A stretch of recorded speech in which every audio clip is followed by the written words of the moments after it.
for how you can purchase a weapon and who can purchase a weapon? I don't believe that that will ever happen. We can't even get universal background checks federally. Right. But, gun rights people want a national standard for what they call constitutional carry. They want to be able to carry a gun anywhere in the country. Now, gun laws vary state to state. Mm-hmm. Certain states have reciprocity agreements. Like, I'm one state, I'm going to recognize only this state's permits. And New York doesn't have any. So you really can't bring guns into here legally from other places. That's the standard that Republicans and gun rights activists want. That's a national standard, is freedom for all. So if it's going to go anywhere toward a national standard, unfortunately, given our political realities, that's more likely.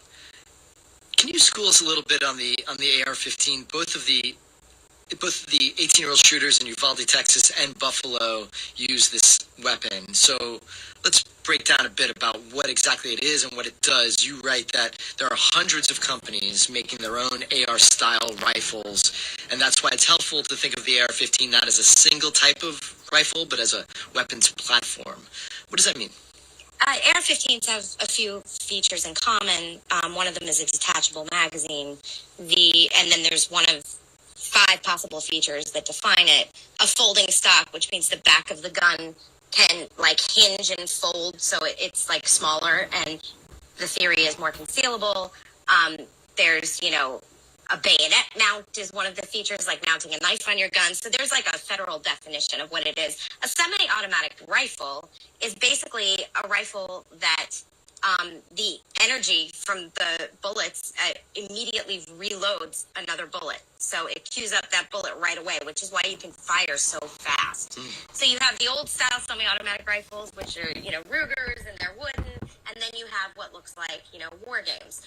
And the reason that they appeal to gun owners and they're so lucrative for the industry is because they're modular. You can swap out components. You can get another trigger, and you can get all these features, and you can soup it up. And it's kind of like for gearheads. It's kind of like people really enjoy customizing these weapons.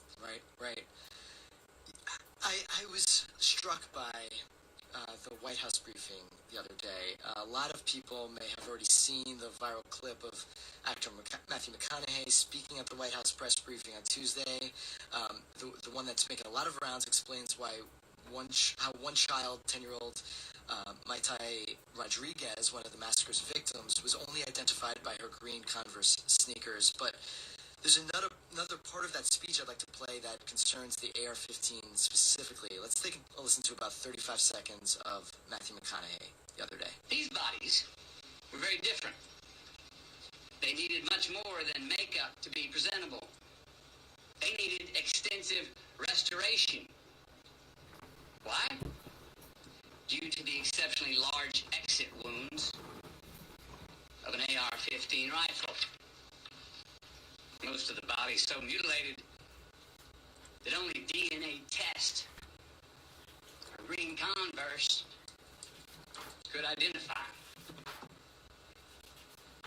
Many children were left not only dead but hollow. It's gutting. We talked earlier about the House's proposed ban on high-capacity magazines, but the ammunition used by the Uvalde gunman is among some of the most destructive types of ammunition. Can you talk a bit about that, Jennifer? What those bullets are and what they do, and why that's not a focus for lawmakers? I've seen more and more about it. I saw a lot of reporting about this after the Las Vegas massacre.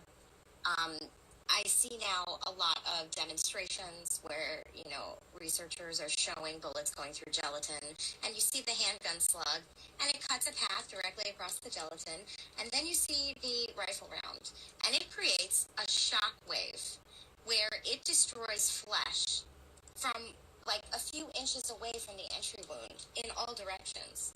So it's a complete destruction of flesh that when it exits, it can leave an exit wound the size of an orange.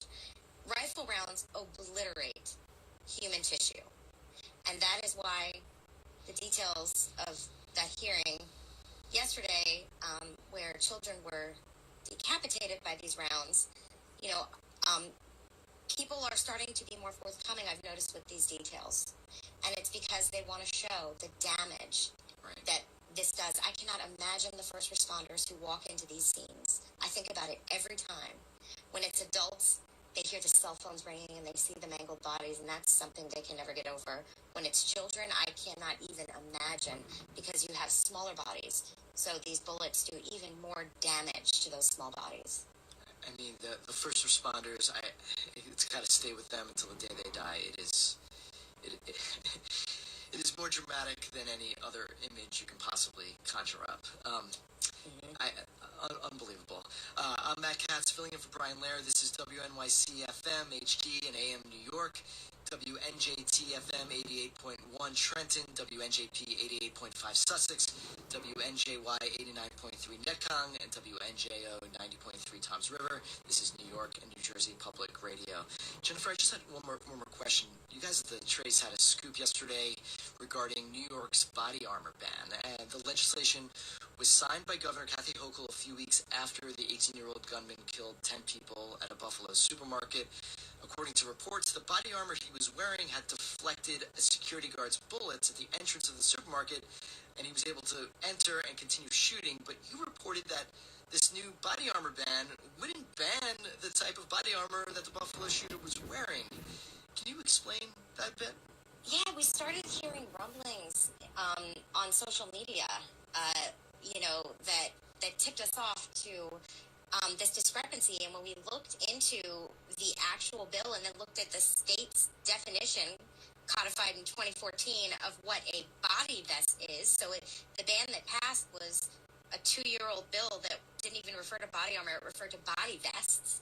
And those are bulletproof vests that are defined in state law as soft body armor. Now, this gunman was wearing hard plates, and that was what deflected those security guards' bullets and allowed him to continue the rampage. So the legislation was proposed as a way of trying to make it easier for a good guy with a gun to intervene in a mass shooting. But we looked into it and we pressed lawmakers, and they admitted, you're right, this doesn't directly address that.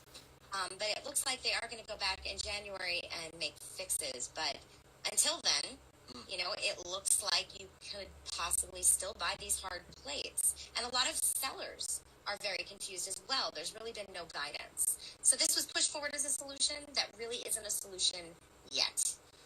That seems to be a trend. Yeah. Solutions being put forward and things being voted on that won't necessarily make a difference. Okay.